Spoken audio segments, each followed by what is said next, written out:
تبارك الذي جعل في السماء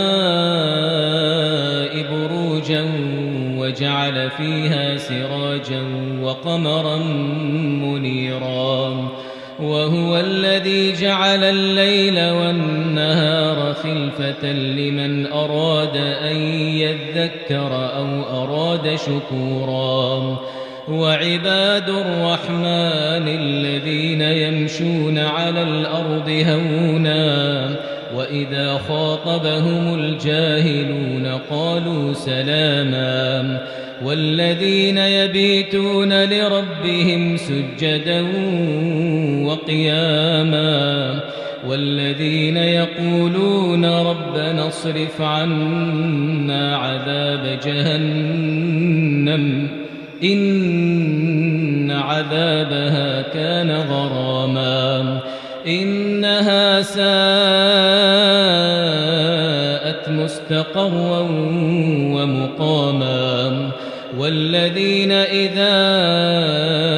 أنفقوا لم يسرفوا ولم يقتروا وكان بين ذلك قواما والذين لا يدعون مع الله إلها آخر ولا يقتلون النفس التي حرم الله إلا بالحق ولا يزنون ومن يفعل ذلك يلقى أثاما يضاعف له العذاب يوم القيامة ويخلد فيه مهانا إلا من تاب وآمن وعمل عملا صالحا فأولئك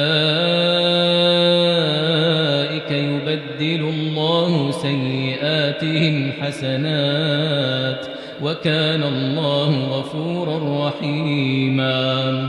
ومن تاب وعمل صالحا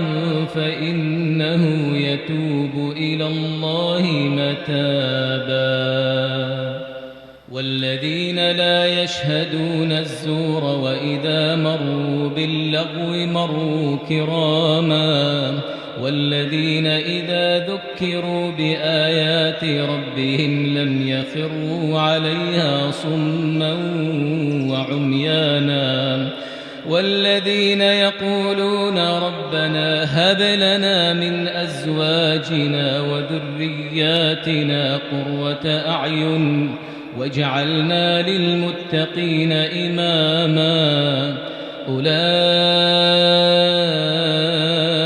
يجزون الغرفة بما صبروا ويلقون فيها تحية وسلاما خالدين فيها حسنت مستقرا ومقاما قل ما يعبأ بكم ربي لولا دعاؤكم فقد كذبتم فسوف يكون لزاما